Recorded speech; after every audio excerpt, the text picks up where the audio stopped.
Given all of these defeats, it is at once the most surprising thing and the least surprising thing in the world that Republicans are still considering letting Trump continue to lead their party. But that is where we are.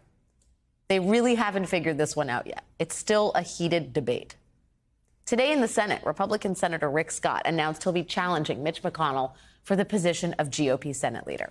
It is worth remembering here that Rick Scott was the guy in charge of getting Republicans elected to the Senate this year.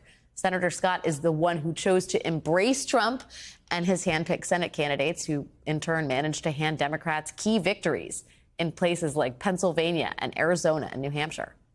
But Rick Scott is not chastened by that experience. In fact, he thinks he deserves a promotion. It's not his fault, and it's apparently not Trump's fault either. Today, when announcing his candidacy for Republican Senate leader, Rick Scott released this letter saying, "Despite what the armchair quarterbacks on TV will tell you, there is no one person responsible for our party's performance across the country. I know there is no shortage of people who are eager to point fingers and assign blame here in Washington, but I won't be one of them. It's unproductive and a massive waste of time." The one person he's talking about here is Donald Trump. And pointing fingers at him is, according to Rick Scott, a massive waste of time. Okay, Rick Scott. And then there's the fight happening over in the House. Today, House Republican leader Kevin McCarthy, who is not exactly a scold to Donald Trump and his allies.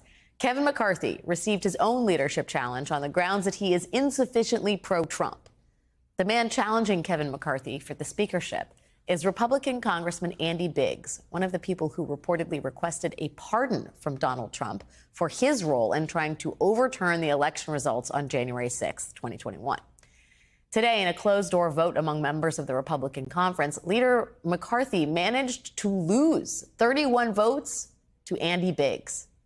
And Kevin McCarthy will now have to convince all or most of those defectors to back him as Speaker in order to win a vote in the full House, which comes in January.